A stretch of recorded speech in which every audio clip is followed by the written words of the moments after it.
시편 84편 1절부터 12절까지 말씀입니다. 시편 84 1절부터 12절입니다. 우리 한 절씩 한번 읽어보겠습니다. 만군의 여호와여, 주의 장막이 어찌 그리 사랑스러우신지요. 내 영혼이 여호와의 궁정을 사모하여 쇠약하며 내 마음과 육체가 살아계시는 하나님께 부르신나이다. 나의 왕, 나의 하나님, 만군의 여호와여, 주의 제단에서 참새도 제집을 얻고 제비도 새끼 둘 보금자리를 얻었나이다. 주의 집에 사는 자들은 복이 있나니 그들이 항상 주를 찬송하리이다. 주께 힘을 얻고 그 마음에 시온의 대로가 있는 자는 복이 있나이다. 그들이 눈물 골짜기로 지나갈 때에 그곳에 많은 샘이 있을 것이며 이른 비가 복을 채워 주나이다. 그들은 힘을 얻고 더 얻어 나아가 시온에서 하나님 앞에 각기 나타나리이다. 만군의 하나님 여호와여, 내 기도를 들으소서. 야곱의 하나님이여, 귀를 기울이소서. 셀라. 주의 방패, 우리 방패이신 하나님이여, 주께서 기름 부으신 자의 얼굴을 살펴보옵소서. 주의 궁전에서의 한 날이 다른 곳에서의 첫날보다 나은즉 악인의 장막에 사는 것보다 내 하나님의 성전 문지기로 있는 것이 좋사오니, 여호와 하나님은 해여 방패이시라. 여호와께서 은혜와 영화를 주시며 정직하게 행하는 자에게 좋은 것을 아끼지 아니하실 것임이니이다. 만군의 여호와여, 주께 의지하는 자는 복이 있나이다. 아멘. 네, 우리 예배 시리즈를 계속해서 보고 있는데요, 우리 예배의 중심성, 하나님께 피하는 것이 예배다. 그리고 예배의 상향성, 하나님의 음성을 듣는 것이 예배다. 그리고 오늘인데요, 예배 지난번에 하향성이었고요, 이번에는 상향성입니다. 하나님을 사랑하는 것이 예배다. 처음에는 주의 집에 거하는 것이 예배다 이렇게 좀 정했다가 조금 바꿔봤습니다. 하나님을 사랑하는 것이 예배다. 상향성은요, 우리가 하나님으로부터 드리는 거예요. 방향을 지금 얘기하는데요, 예배 속에는요, 예배의 하향성과 상향성이 모두 다 포함이 되어 있습니다. 하향성은 하나님께서 우리에게 하시는 말씀, 지금 설교라고 보시면 될 것 같고요. 그다음에 상향성은 우리가 하나님께 올려드리는 거라고 할 수 있어요. 그래서 찬양, 기도, 고백, 헌금 다 여기에 포함이 된다고 할 수 있겠죠. 그래서 제가 마지막에 언급을 좀 하긴 하겠지만, 찬양은 이렇게 해야 된다, 기도는 이렇게 해야 된다, 이것도 참 중요하지만 그 전에 몇 가지를 우리가 조금 생각해 보면 참 좋겠다 싶습니다. 먼저 기억하실 건, 하나님은 부족함이 없으신 분이다라는 걸 먼저 기억을 하셨으면 좋겠습니다. 우리가 하나님께 올려드린다라고 생각하니 간혹가다 이런 오해가 있는 것 같아요. 하나님께 뭐가 좀 필요하실까라는 그런 생각, 그래서 하나님이 필요하기 때문에 우리에게 자꾸 요구하시는 것이 아닐까, 그런 생각을 좀 가지는 것 같은데요, 우리가 한번 분명히 말씀드리지만 하나님은 전혀 부족함이 없으신 분, 그리고 우리가 드리지 않아도 이미 만족하신 분, 전혀 어려움이 없으시는 그런 분입니다. 그런데 하나님이 왜 우리에게 이런 것들을 좀 요구하시는 것 같을까요? 우리 식으로 표현한다면 마치 꼭 하나님의 애정 결핍이 있어서 좀 사랑을 자꾸 갈구하는 것 같아 보이기도 하고요, 또한 그래서 우리에게 자꾸 사랑의 표현을 해라고 하는 것 같기도 하고, 하나님이 뭔가 좀 진짜 부족해 보이는데 부족하지 않은 듯 일부러 포장하고 위선적으로 하는 것 같은 그런 느낌이 들 때도 있는 거거든요. 그렇기 때문에 우리가 그 생각을 가지고 하나님께 접근할 때 어떤 생각을 가지냐면, 우리가 뭔가 찬양을 잘 해야지, 아니면 기도를 잘 해야지, 뭔가 또 때로는 열심히 해야지 그걸 통해서 하나님이 좀 만족해 하지 않을까라는 착각 속에 빠지게 됩니다. 분명한 건요, 우리 하나님은 완전하신 분, 부족함이 없으신 분, 그렇기 때문에 하나님께서 우리에게 사랑을 요구하시는 것, 상향성을 요구하시는 건요, 다른 목적이 있다라는 걸 우리가 기억을 할 필요가 있습니다. 하나님 부족해서 요구하시는 게 아닙니다. 자, 그렇다면 왜 요구를 하실까? 사실은 그 목적은 관계 때문이에요. 하나님과 우리의 관계, 특별히 이 관계가 어떤 관계냐가 훨씬 더 중요한데, 사랑의 관계입니다. 사랑의 관계를 맺고 있기 때문에 사랑의 표현을 원하신다라는 거예요. 사랑은요, 언제 깊어갈까요? 서로 알아가고, 또한 서로의 이야기를 듣고, 또한 서로의 이야기를 따르고 반응하고 표현하고, 또한 때로는 상대방에 대해서 기대하고 소망하고 기다릴 때 사실은 그런 것들을 통해서 우리의 사랑이 계속해서 완성이 되어져가고 또 만들어져 가는 거죠. 특별히 하나님을요, 우리는 이렇게 이야기해요. 하나님은 인격적인 분이시다라고 이야기를 하잖아요. 그렇다면 인격적인 하나님은요, 그냥 아무런 관계성이 없는 그런 것들을 우리에게 요구하시는 것이 아니라 인격 안에서, 관계 속에서 사랑을 요구하시는 분이다라는 걸 우리가 반드시 기억을 해야 되겠습니다. 그래서 하나님은요, 돈이 부족해서 헌금을 요구하는 것도 아니고, 또한 음악을 잘 듣고 싶어서 찬양을 요구하는 것도 아니고, 또한 숫자를 과시하고 싶어서 예배에 많이 모여라 이런 것도 원하는 분이 아니다라는 거예요. 하나님은요, 지금 우리가 이 예배를 드리는 게 뭘 원하냐면요, 하나님과의 사랑의 관계 속에서, 인격적인 관계 속에서 사랑의 표현을 원하시는 거예요. 그게 사실은 지금 예배라고 할 수 있거든요. 그래서 예배를 이렇게 정의해 볼 수 있을 것 같아요. 계속해서 새로운 예배의 정의들을 하고 있는데, 사랑의 표현이 예배다라고 할 수 있을 것 같습니다. 우리가 하나님께 드리는 사랑의 표현이 바로 예배다라고 표현할 수 있을 것 같아요.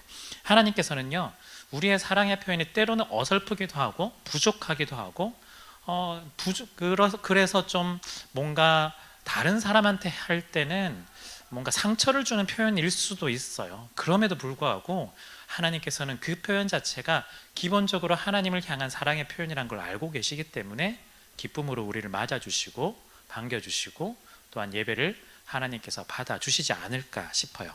자, 그래서 우리가 예배의 상향성에 있어서 한번 이렇게 정의해보고 시작하면 좋겠습니다. 하나님과의 우리는 인격적인 관계에서 하나님은 사랑의 관계이며 특별히 우리에게 사랑을 원하신다. 그래서 우리의 예배는 사랑의 표현이 바로 예배다라고 우리가 한번 정의해 볼 수 있을 것 같아요. 자, 그래서 이 사랑의 표현, 오늘 저는 두 가지 정도로 한번 정의해 봤는데요. 오늘 말씀을 통해서 어떻게 하면 우리가 하나님께 사랑의 표현을 할 수 있을까? 우리 열심 이런 게 아니라 사랑의 표현입니다. 첫 번째는요, 오늘 말씀에서는 아마도 하나님의 이름을 부르는 것이 사랑의 표현이지 않을까 그렇게 생각했습니다. 이름을 부르는 거예요. 자, 이름을 부른다는 건 관계 속에 있을 때 이름을 부르는 거거든요. 정말 모르는 사람 막 부르진 않거든요. 물론 나 혼자 한다고 해서 연예인 부르듯이, 지금 올림픽 가듯이 운동선수 부르듯이 막 이름을 부르기는 하지만 그 사람과 나와의 관계가 있는 건 아니거든요. 그런데 진짜 관계 속에 있다는 건 그 사람의 이름을 부른다는 건 그 사람에 대해서, 인격에 대해서, 그 사람 자체에 대해서 존중하면서 그 사람의 이야기를 들을 용의도 있다는 뜻이고, 또한 서로 대화를 통해서 만들어갈 생각이 있다는 뜻입니다. 기본적으로 관계 속에 있을 때 이름들을 불러가면서 만들어지는 거죠. 특별히 우리가 하나님의 관계 속에서 하나님의 이름을 부른다는 건요, 하나님의 존재 속에 우리가 들어간다. 그리고 때로는 우리의 존재 속에 하나님이 오신다라는 것도 포함이 돼요. 그래서 하나님과 우리가 하나가 되는, 그래서 성경에서는 보통 이걸 연합이라고 하죠. 예수님 안에 우리가 들어가고 우리 속에 예수님이 오시는, 그게 이름을 불러갈 때 서로가 서로의 하나가 됨을 통해서 만들어지는 거죠. 그래서 그런지 모르겠는데요, 오늘 우리가 읽었던 84편을 보면요, 정말 하나님의 이름을 많이 불러요. 물론 뭐 시편 저자가 기본적으로 많이 부르긴 하지만 한번 보시면 1절에 만군의 여호와여 하면서 하나님이 부르죠. 그리고 2절에는 그 하나님을 설명하는 단어 중에 뭐냐면, 내가 부르는 그 하나님이 죽은 하나님이 아니라 살아계시는 하나님께 내가 부르십니다 라고 이야기를 하고요. 3절에는 관계성을 굉장히 더 적극적으로 표현해요. 나의 왕, 나의 하나님, 만군의 여호와여. 다른 시편 본문에는 이 정도로 반복해서 자기의 하나님이라고 고백하진 않아요. 여기만큼 특별히 나의 왕, 나의 하나님, 만군의 여호와여 하면서 관계 속에서 하나님을 부르죠. 그리고 8절에서도 또 만군의 하나님 여호와여, 9절에는 하나님을 묘사할 때 우리 방패이신 하나님이여 또 부르죠. 또 고백이긴 하지만요, 11절에도 여호와 하나님은 해요 방패이십니다 라고 하나님을 묘사하며 부르기도 합니다. 그리고 마지막 12절에도 만군의 여호와여, 물론 카운트를 해보면 무려 7번 정도나 이 시 안에서 하나님을 계속해서 부르고 있어요. 하나님을 계속해서 부르고 있다는 건 그 관계 속에 있다는 거겠죠.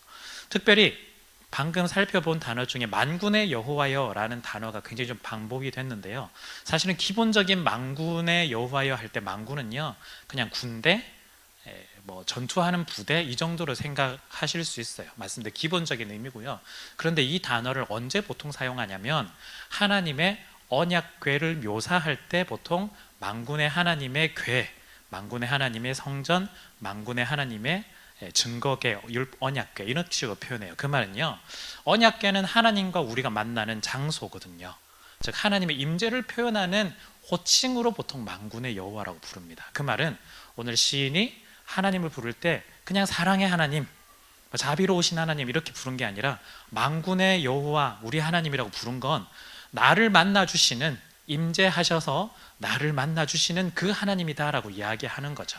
즉 그래서 이 사랑의 관계 속에서 하나님의 이름을 부른다라는 건 하나님께서 나를 만나주시고 내가 하나님 속에 들어가고 하나님도 우리 가운데 함께 하신다라는 의미가 여기 이름 가운데 포함이 되어 있습니다. 그래서요, 이름을 부른다라는 건 반복해서 말씀드리지만 상대방과의 관계가 이루어지는 것이고 그 과정에서 사랑이 이루어지는 거다, 이렇게 이야기를 할 수가 있겠죠. 그래서 우리가 이제 하나님의 이름을 부른다라는 건 사실은 하나님과의 사랑의 관계 속에 우리가 있다라는 증거가 되기도 하고요, 또 하나 우리가 예배 측면에서 본다면 바로 예배의 시작, 예배의 부름이라고 할 수 있습니다. 우리가 기도의 시작할 때 똑같잖아요. 어떤 하나님이라고 우리가 부르잖아요. 사랑의 하나님 하면서, 아버지 하나님 하면서 부르고 시작하잖아요. 그것처럼 관계 속에 있기 때문에 기도를 하듯이 우리도 예배 속에는 하나님을 바라보면서 하나님의 이름을 부르면서 하나님의 그 사랑의 관계를 기억하고 상기시키면서 우리가 예배 속에 들어가게 된다는 겁니다. 그래서 여러분들이 드리는 지금 이 예배는요, 그냥 우리가 주일 오후 2시라서 와서 그냥 순서대로 돌아가는 그런 예배가 아니라 관계 속에 있는 지금 한 장면이라고 여러분들이 꼭 기억을 하셨으면 좋겠습니다. 그것이 우리가 진정한 예배 속으로 들어가는 길이겠죠. 한 가지, 또 한 가지입니다. 우리가 하나님을 사랑을 표현할 때 오늘 본문에서 뭘 이야기를 하냐면 사랑이 사모함을 동반한다라는 걸 이야기해요. 사모함. 네.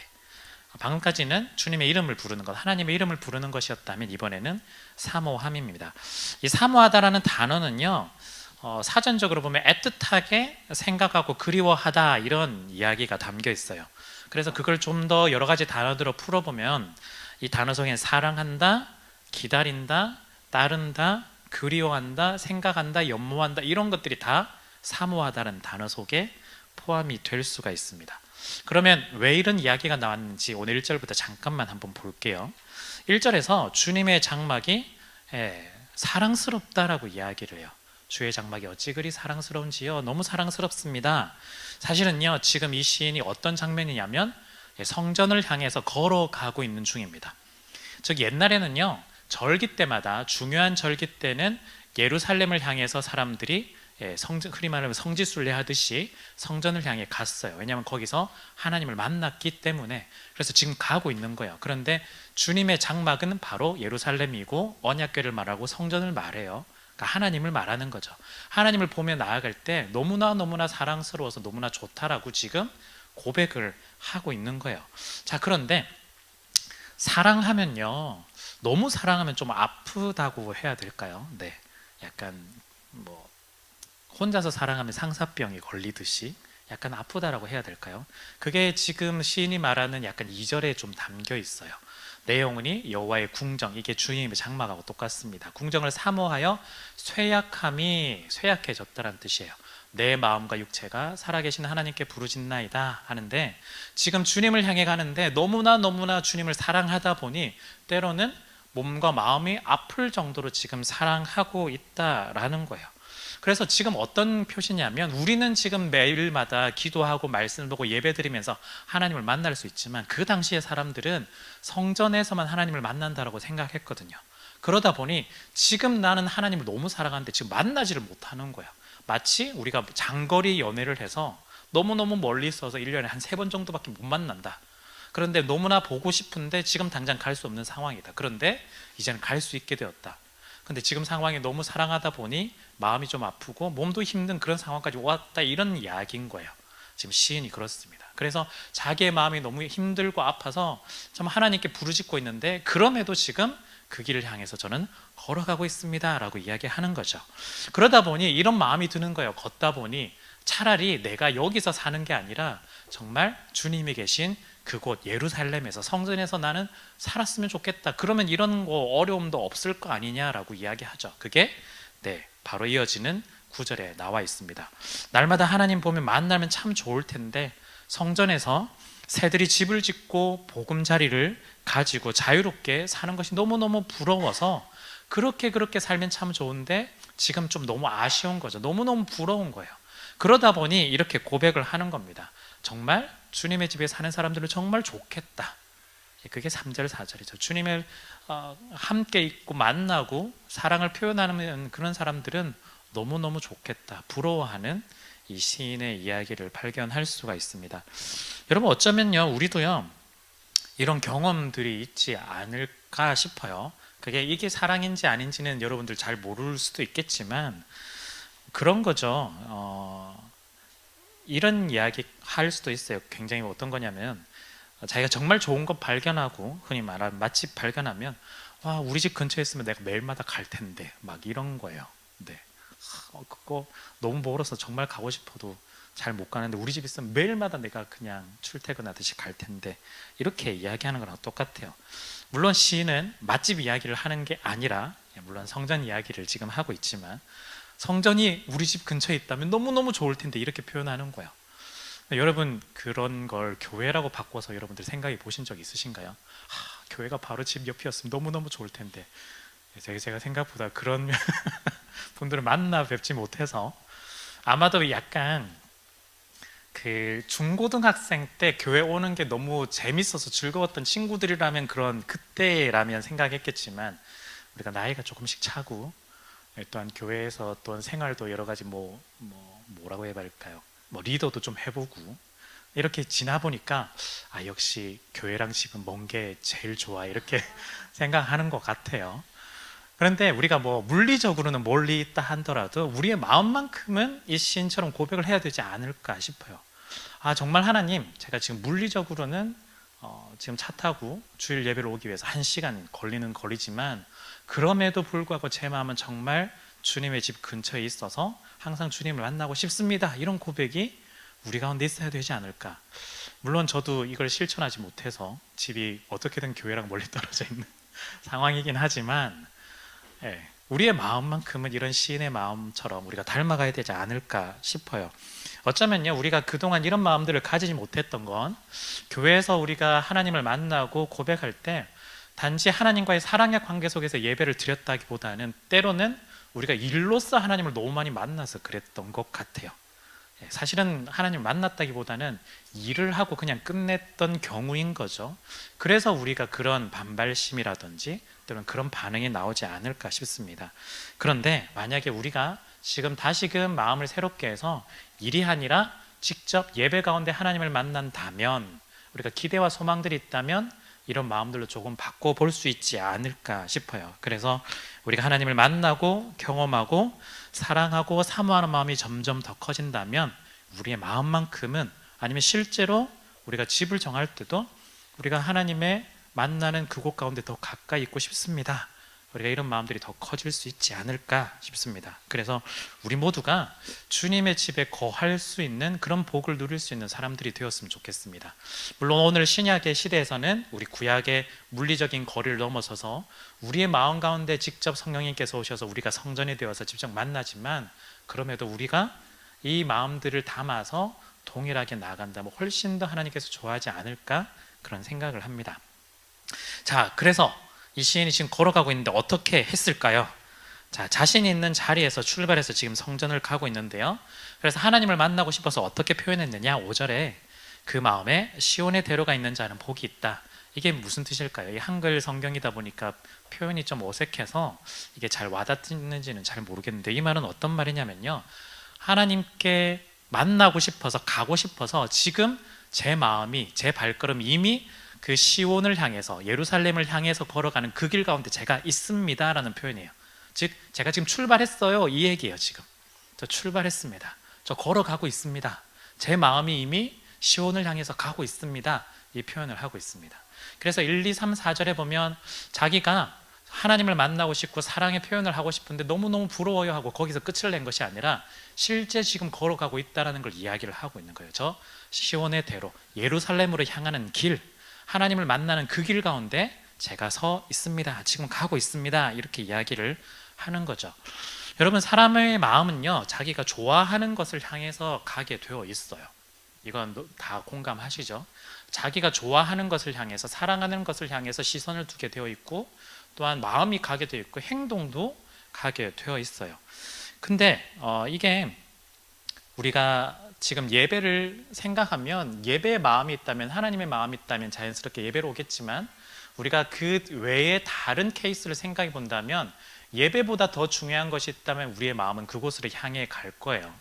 이런 케이스를 좀 우리가 생각해 볼 수 있을 것 같은데요, 아브라함의 경우 하나님께서 나타나셔서 아브라함에게 그냥 약속의 땅, 내가 지시하는 땅으로 가라라고만 말씀하신 게 아니라 어디를 떠나서 가라고 이야기를 해요. 그게 뭘까요? 자기의 본토, 친척, 아버지의 집을 떠나서 내가 지시하는 땅으로 가라라고 이야기를 해요. 왜 그럴까요? 어쩌면 아브라함도 자기가 지금 있는 그 자리, 고향, 본토, 그리고 친척들과 함께 있는 이곳, 왜냐하면 친척들과 함께 목축도 하고 계속해서 하니까요. 그리고 또 하나, 아버지가 계신 곳, 아버지의 말을 거스릴 수 없는 그 집에서 자기가 계속해서 살고 있는데, 이것들이 자기가 너무 좋은 거죠. 자기가 사랑하는 대상들입니다. 그런데 그것을 끊어내고 버리고 이것을 떠나서 가나안 땅으로, 지시하는 땅으로 가라. 그래서 하나님께서 말씀하시는 거죠.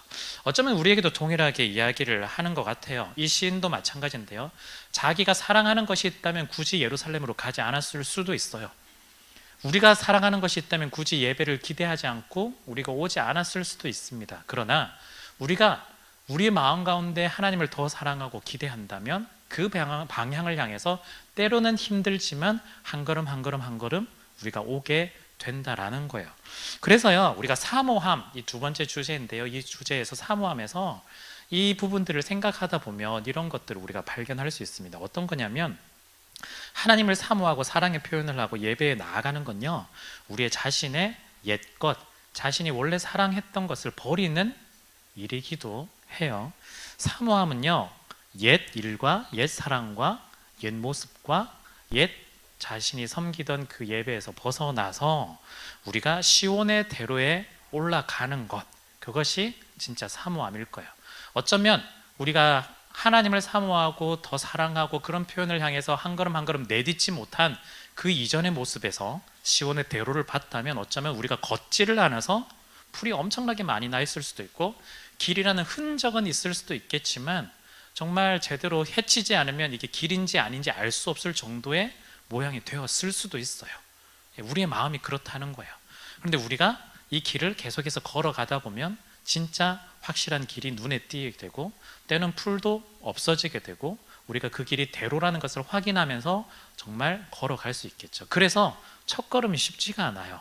우리의 마음 가운데 어려워졌던 그 마음들, 예배로 향하지 못했던 그 마음들에 갑자기 나오려고 하면 쉽지 않은 거예요. 이게 여러분들 경험 많이 해보셨을 거예요. 코로나 지나면서 우리가 한동안 온라인을 엄청 많이 하다가 갑자기 오프라인을 하려고 하니까 너무 어색한 거예요. 교회 나오기 너무 힘든 거예요. 그렇지 않던가요? 모두 다 그런 마음들이었을 거예요.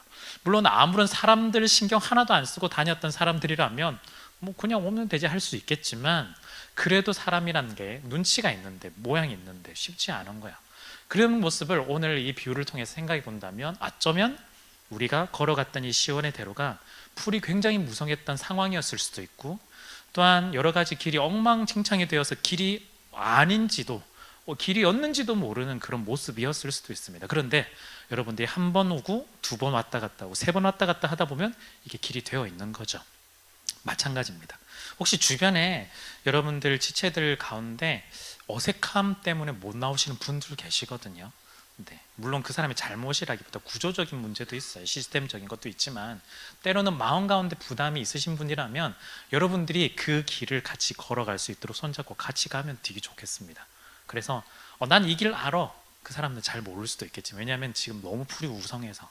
그래서 그 사람의 손을 잡고, 지체의 손을 잡고 한 번씩 두 번씩 걸어가다 보면 스스로도 이게 진짜 하나님 만나는 길이구나 라는 걸 기억할 수 있지 않을까 싶어요.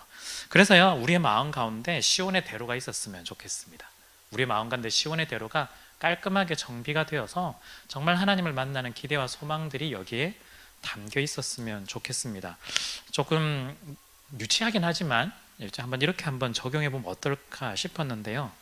우리가 오늘 지금 예배를 드리는, 특히 우리가 함께 이 자리에서 예배 드리는 걸 포인트로 두고 우리가 함께 말씀을 보고 있는 것이기 때문에 이걸 생각해 본다면, 미리 말씀해 드린다면 일상의 예배는 마지막에 할 거니까 왜 그런 얘기 안 하고 자꾸 이런 얘기 하느냐, 그렇게 생각 안 하셔도 되고요.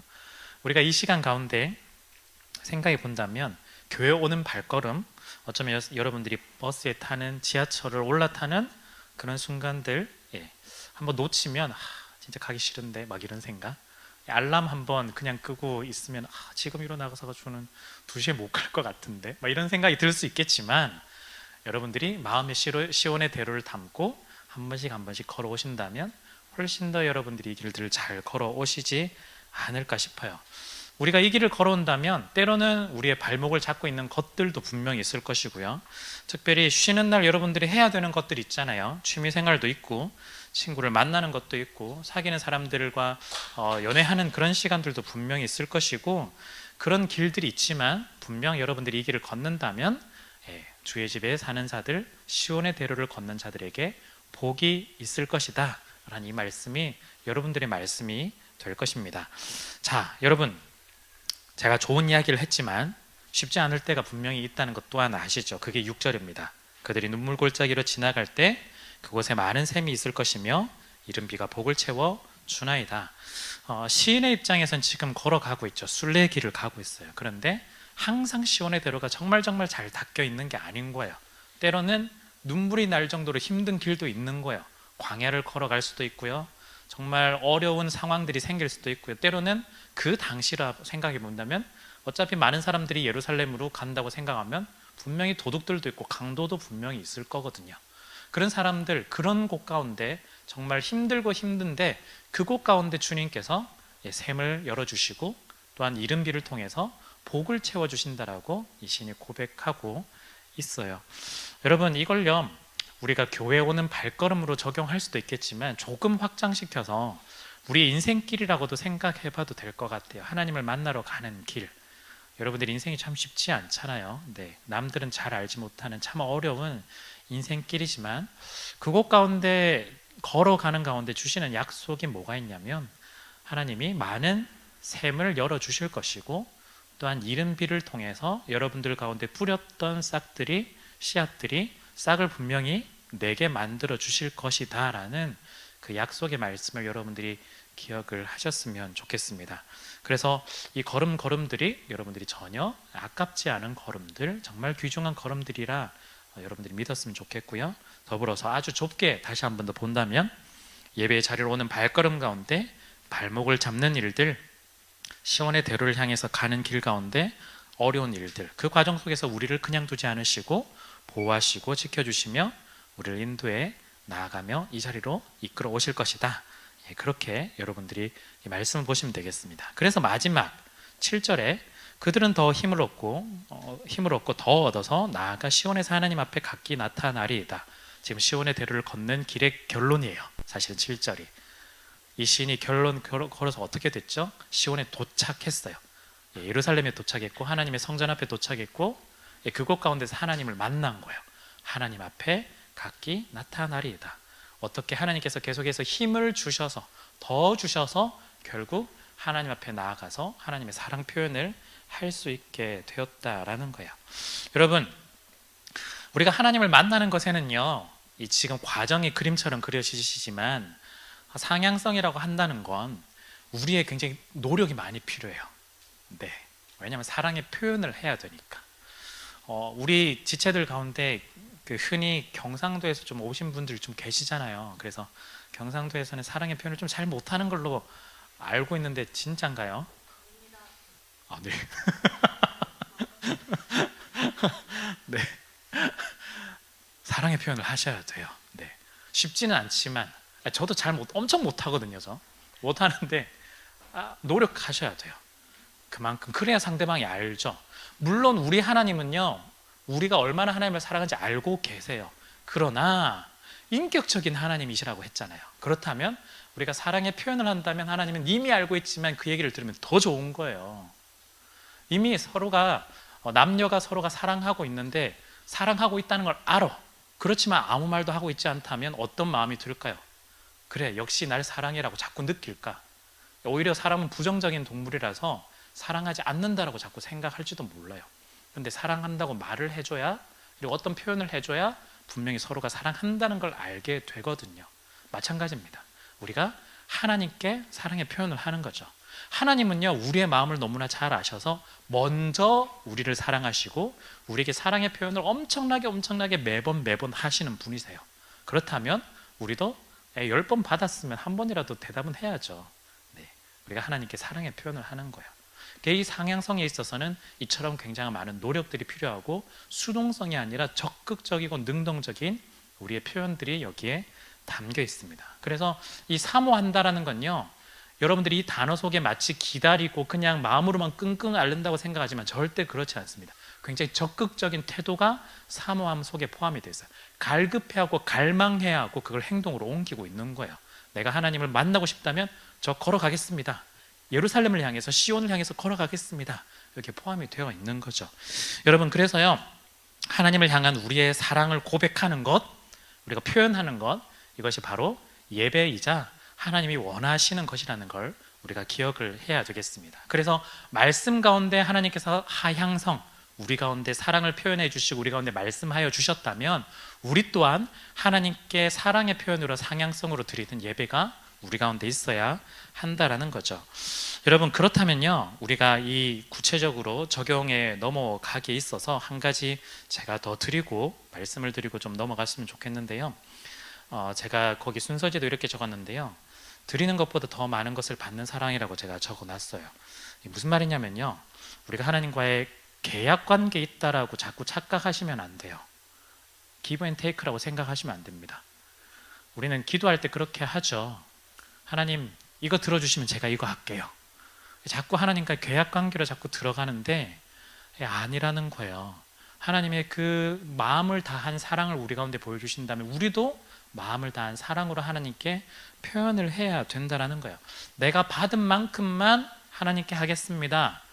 이건 사랑의 관계가 아니에요. 그냥 문서상으로 계약한 그냥 비즈니스 관계이지, 우리가 하나님과의 관계는 비즈니스 관계가 아니라 사랑의 관계예요. 그렇기 때문에 우리가 하나님께 계약을 하듯이 준 만큼만 내가 드리겠다, 받은 만큼만 드리겠다라고 절대 생각하지 않으셨으면 좋겠습니다. 우리가 예배를 하는 것도 때로는 예배해 줄게 이렇게 착각하시면 안 돼요. 우리가 해드린다, 해줄게 이렇게 생각하시면 안 돼요. 하나님 그거 원하지 않으세요. 우리가 놓치고 있는 건 뭐냐면요, 제가 드렸던 그 제목처럼 사실은 우리가 드리는 것보다 훨씬 더 우리가 많은 사랑을 받고 있다는 사실이에요. 네. 우리가 하나 드릴 때 하나님 10가지를 해주세요. 우리가 고작 내 작은 시간 1시간을 드릴 때 하나님께서는 자기 아들까지 주셨던 분이에요. 생명까지 주셨던, 목숨까지 주셨던 분이에요. 우리가 이 1시간을 드리고 2시간을 드리고 때로는 그 하나님께 1,000원 드리고 10,000원 드리고 너무 아까운데 할 때 하나님께서는 생명까지 주셨던 그 분이라는 거예요. 우리가 드렸던 것보다 훨씬 더 많은 것을 주시는 분이라는 거죠. 그래서 자꾸 계약관계 속에서 기브 앤 테이크로 하나님께 접근하지 않으셨으면 좋겠습니다. 여러분들이 그걸 꼭 기억하시고 우리가 오늘 말씀을 보시면 좋겠고요. 또한 이제 마지막으로 구체적인 적용들을 몇 가지만 하면 좋겠습니다. 제가 이럴 때 아니면 이런 얘기를 할 수 있지 않을까? 할 수 있지 없지 않을까? 죄송합니다. 네, 진짜 못할 뻔했네요. 네.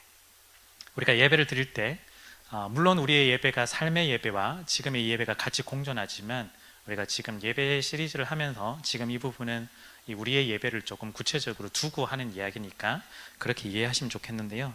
우리가 주일 예배를 좀 구체적으로 한번 생각해 봤으면 좋겠다라는 생각이 들었습니다. 그래서 먼저 마음가짐을 한번 생각해 본다면 하나님의 이름을 부르는 것, 사랑하는 상대방의 이름을 부르고 우리가 이 자리로 오는 것 굉장히 중요하겠죠.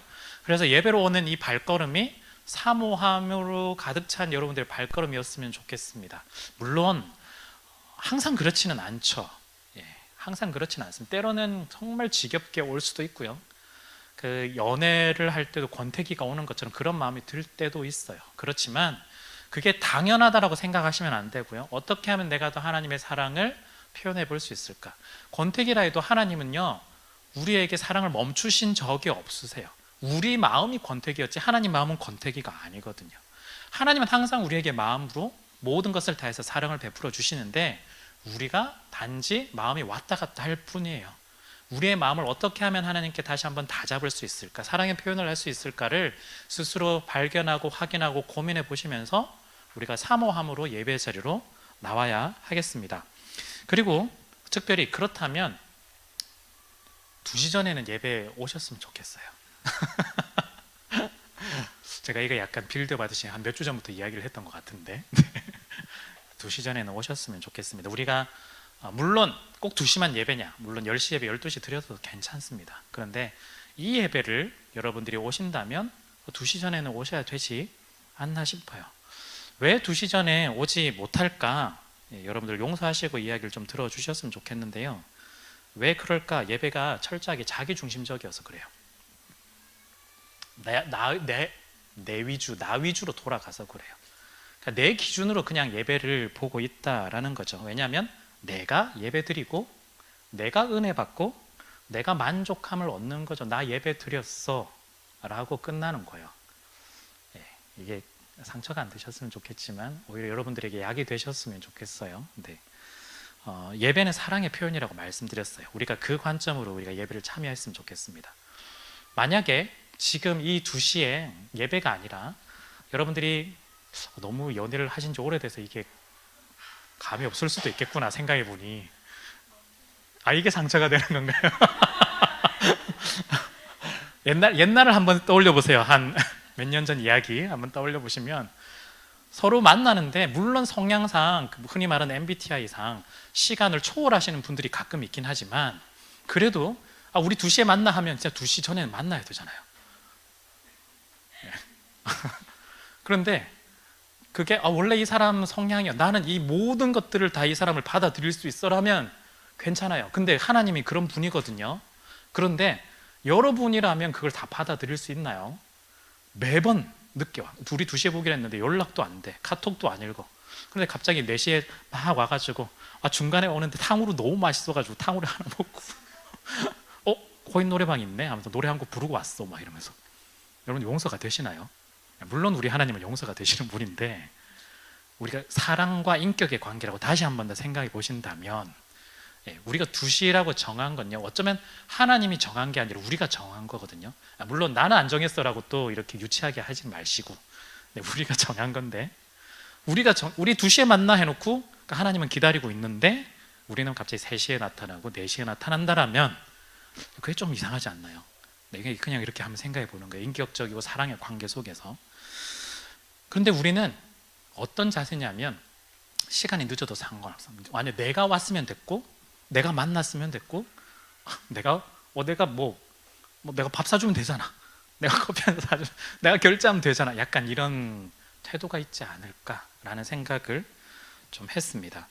그래서요, 여러분들 여기 왔으니 난 할 일 다 했다라고 생각하지 않으셨으면 좋겠습니다. 그건 진짜 자기중심적인 사랑이고 자기중심적인 예배입니다. 그래서요, 차라리 2시가 안 되신다면 12시라도 10시라도 좋으시니까 그 예배에 참여하셔서 진짜 마음을 다해서 하나님의 사랑 고백을 해보셨으면 좋겠습니다. 네. 그렇다고 약간 2시 넘어서 들어가면 이제는 눈치 보일 것 같으니까 이번 주 말고 다음 주에 참여하겠습니다, 이렇게 하지는 마시고요. 제가 또 그런 걸로 눈치 주지는 않잖아요. 네. 제가 이거 4년 만에 이런 얘기 하는 것 같은데 그렇지 않나요? 네. 물론 중간에 코로나도 있었지만 어쨌든 무슨 말씀인지 아시겠죠? 사랑과 인격의 관계 속에서 여러분들이 하셨으면 좋겠습니다. 그래서 여러분들 특별히 왔는데 뭘 어떻게 해야 되지? 오셔서 반갑게 인사 나누시고 교제하시고 또한 기도하면서 준비하시면 돼요. 그나마 저희가 좀 준비하는 게 1시 40분부터 예배를 위한 기도를 하고 있거든요. 오셔서 그래 그냥 하지 마시고 예배를 위한 기도를 하시고 예배 참여하시면 좋겠습니다. 여러분들 영화관에 요즘 OTT를 많이 보긴 하지만 영화관에 가시면 이제는 알잖아요. 우리 2시 상영이라고 했을 때 2시에 안 튼다는 거. 광고가 한 10분 나온다는 거 대충 알고 우리 가잖아요. 그런데 그래도 우리가 2시까지 가려고 엄청 노력 많이 하잖아요. 정말 소수를 제외하고는. 광고가 나온다는 건 알지만. 그런데 광고가 나오는 거 알고 보고 하면서 우리의 마음이 영화를 보는 기대감으로 이제 준비가 되는 거거든요. 근데 막 헐레벌떡 들어와가지고 그 감독의 성향에 따라서 첫 장면이 정말 정말 중요한 감독의 그런 장면인데, 영화의 장면인데 우리가 그걸 놓치고 봤다면 이야기가 왜 자꾸 이렇게 이해가 안 되지? 이렇게 되는 경향도 있거든요. 우리의 마음이 준비되는 예열 과정도 좀 필요한 것 같아요. 그렇다면 조금 일찍 오셔서 함께 기도하면서 교제하면서 하나님을 향한 기대와 소망들, 그러니까 약간 하나님께 약간 으스대는 거예요. 하나님 저 먼저 왔어요. 약간 이런 식으로. 하나님 왜 이렇게 늦게 오시지? 막 이런 식으로 약간 으스대듯이 한번 오셔도 될 것 같아요. 그래서 1시 40분에 함께 잠깐 기도하시고요. 물론 영상을 제가 1시 50분부터 저희가 자체 제작한 영상을 틀고 있는데, 물론 1분 30초짜리를 10분짜리로 이제 여러 가지 붙여가지고 반복해서 틀어서 조금은 다음 주부터는 좀 줄여서 할 예정이지만요. 혹시 영상을 우리가 여기서 본 분이 많으시겠죠? 네. 다음 주에는 많았으면 좋겠습니다. 그래서 영상에 대한 피드백, 이제는 너무 지겹다, 이런 피드백 좀 나왔으면 좋겠습니다. 네. 오셔서. 네. 그래서 그 영상을 트는 건 우리의 마음 준비 자세의 차원으로 틀고 있으니까요. 여러분들이 오셨으면 좋겠고요. 또 하나, 약간 잔소리 같아서 죄송해요. 계속 적극적으로 이야기를 할 텐데, 우리가 찬양을 드리는데요. 토요일마다 저희가 문자를 보내드리는데 너무 똑같은 문자들이 매주 오니까 그냥 넘어가실 텐데, 거기에는요 매주 달라지는 내용이 하나가 있어요. 혹시 아시나요? 네, 찬양이에요. 네, 플레이리스트가 저희가 해드리는데 그걸 한번 듣고 오시면 좋겠습니다. 예, 괜찮죠? 예. 그러니까 듣고 왔는데 다른데 하면서 비교하지는 마시고. 우리 찬양팀 되게 잘하거든요. 네. 그 말은 때로는 우리가 새로운 찬양을 할 때도 있어요. 그러면 우리가 앉아가지고 나 모르는데 왜 자꾸 이런 것만 하지? 이렇게 하지 마시고, 새로운 찬양을 통해서 또한 우리가 하나님을 고백할 수 있겠구나. 그러려면 미리 우리가 문자로 보내드리니까요. 플레이리스트를 한번 들어보시고 내일 이런 걸 하겠구나 하면서 같이 찬양의 가사를 묵상하면서 고백을 할 수 있는 거거든요. 저는 참 감사한 게요, 나이가 조금씩 드니까 뭐가 좋냐면 음도 너무 좋지만 예전엔 들리지 않던 가사들이 들려서 조금 좋아요. 네. 네. 여기서 끄덕끄덕 하시는 분 이제 나이가 조금씩 드시는 네. 어릴 때는 가사가 안 들리고 그냥 리듬, 멜로디 이게 너무 좋아가지고 그냥 했는데, 그런 거 있잖아요. 요즘 예전 여러분들이 어렸을 때 들었던 가요들 중에 보면 지금 들으면 너무나 기겁할 만한 내용들 되게 많거든요. 생각보다. 그때는 아무 생각 없이 너무 좋아했는데 알고 나면 와, 이런 걸 불렀었다고 막 이런 내용 되게 많거든요. 이상한 거 생각보다. 그런데 우리가 찬양할 때 약간 그런 것 같아요. 아무 생각 없이 어릴 때는 너무 그냥 박자가 좋고 리듬이 좋고 흥겨워서 막 했는데 가사를 알고 보니까 너무너무 좋은 거야. 그래서 제가 오늘 오늘 드리는 찬양도 옛날에 불렀던 찬양을 하나를 골랐는데요. 가사를 나중에 한번 생각해 보시면서 한번 부르시면 좋을 것 같습니다. 어쨌든 미리 기대를 하시면 좋겠습니다. 데이트를 할 때도 이 사람이 어떤 노래를 좋아하고 어떤 걸 잘 부르고 어떤 취향이 있고 우리가 다 확인하고 가듯이, 우리도 하나님 만날 때 우리 어떤 취향을 가지고 어떤 노래를 가지고 부르는지를 점검해보면 참 좋잖아요. 제가 비유가 너무 막 이래 넘어가나요? 네, 어쨌든. 자, 그리고 우리가 사랑으로 드리는 것에는 기도가 있는데요.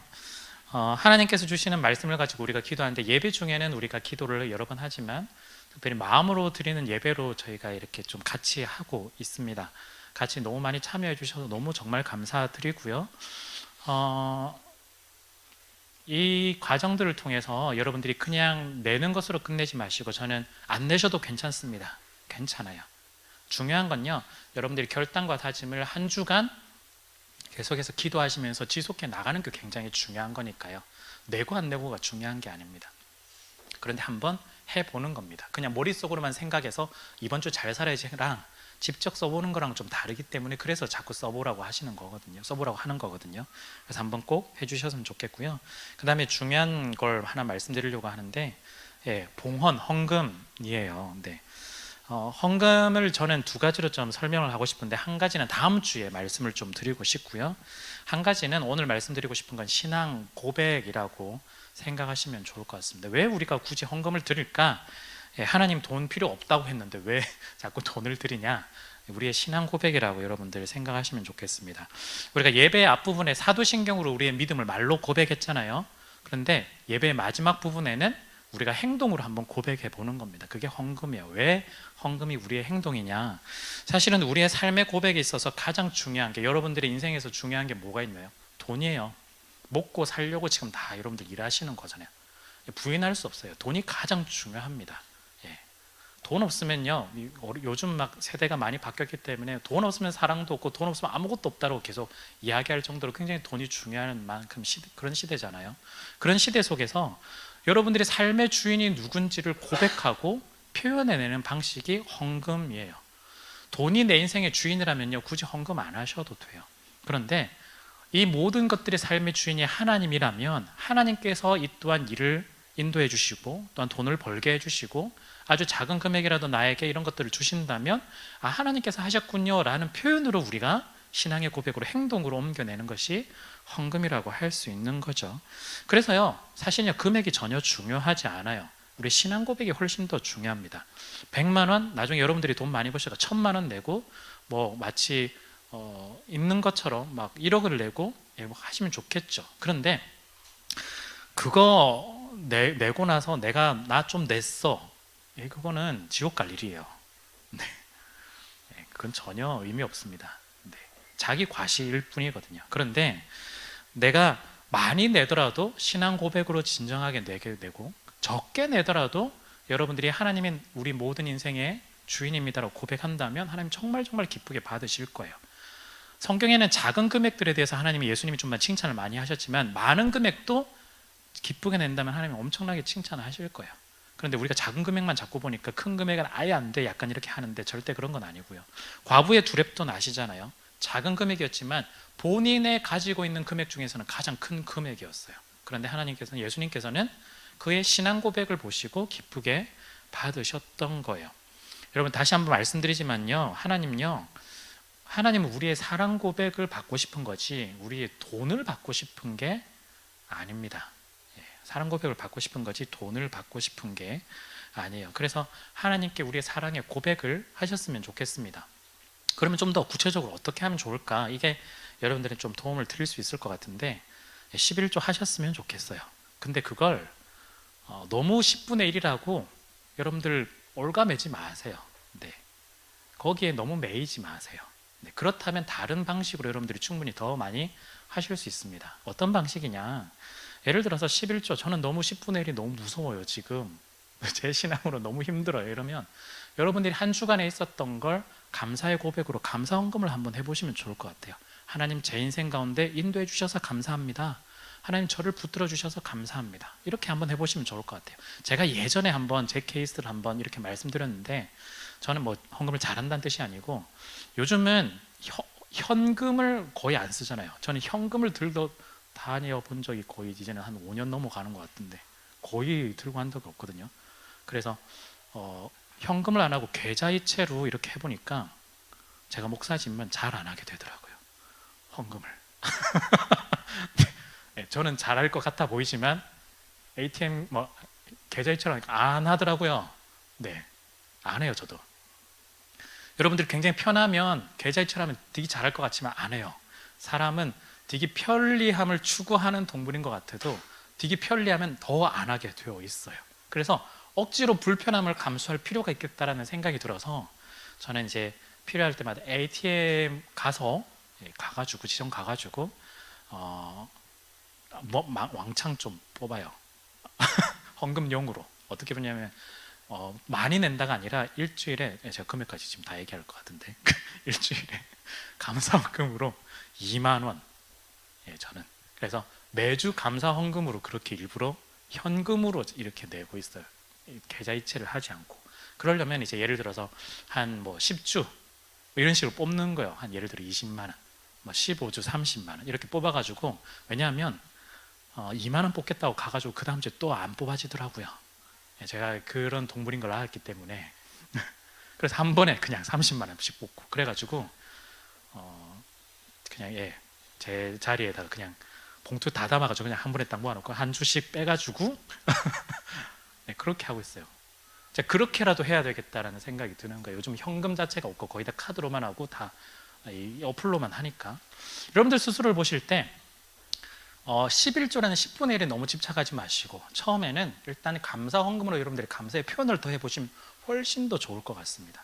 그러다가 나의 감사 헌금이 여기서 이제는 2만 원이 아니라 3만 원, 4만 원, 5만 원이 될 수도 있고 10만 원이 될 수도 있고 진짜 11조가 될 수도 있고 10분의 1이 아니라 9분의 1, 8분의 1이 될 수도 있고요. 꼭 10분의 1에 여러분들이 만족해 하지 않았으면 좋겠습니다.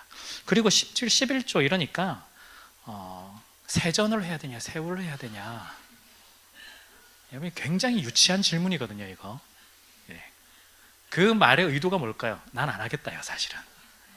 아시잖아요. 여러분들 질문해 보셔서 아시잖아요. 그 궁금하면 세전 세후를 따지고 뭐 그러면은 월급 명세서에 들어왔을 때 기본급으로 따져야 되냐 뭐 다 따져야 되잖아요. 그만큼 열심히 있으면 차라리 그냥 하시는 게 나을 것 같습니다. 그건 안 하겠다는 뜻이거든요.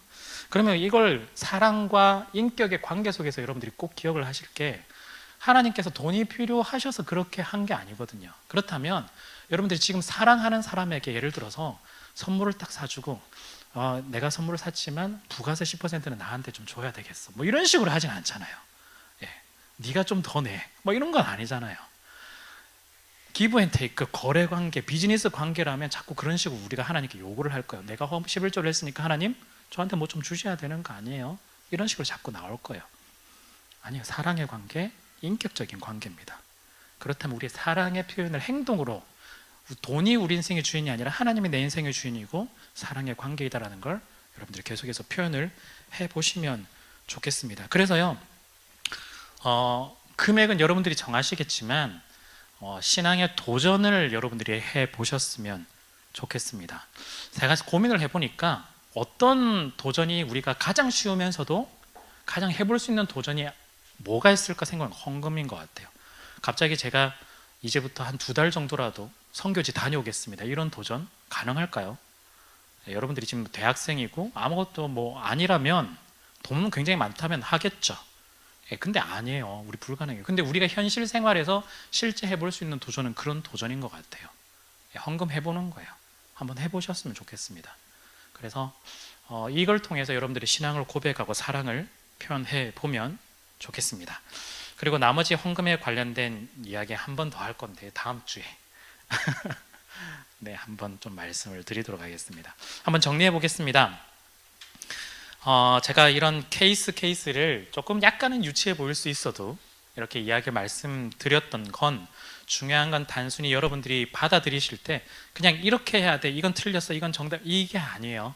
기본적인 베이스를 여러분들이 기억하셨으면 좋겠습니다. 예배의 상향성에서 우리가 어떤 하나님을 만나느냐, 사랑의 하나님을 만나고 인격적인 하나님을 만나고 그 사랑의 관계 속에서 우리가 모든 것들을 드리고 있다는 걸 여러분들이 기억을 하셨으면 좋겠습니다.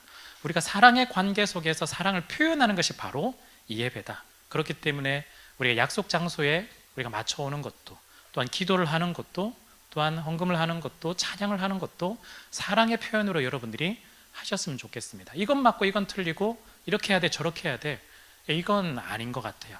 여러분들이 너무 다 잘 아실 거예요. 여러분들 스스로가 어떤 게 자기에게 있어서 정답인지 잘 아실 거예요. 타협하지 마시고 자꾸 뭐 난 2시 뭐 1시 59분 59초에 오면 되는 거 아니야? 이런 식으로 자꾸 생각하지 마시고, 타협하지 마시고 자꾸 계약 관계로 맺지 마시고 사랑의 안에서 정말 뜨겁게 하나님을 사랑하고 사랑의 표현을 해 보셨으면 좋겠습니다. 여러분들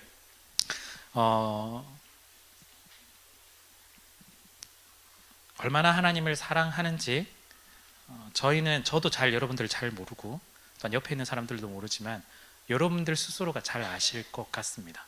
한번 사랑을 표현해 보시고 적극적으로 해보시고 여러분들의 모든 것들을 다해서 하나님을 기쁘게 한번 해 보셨으면 좋겠습니다.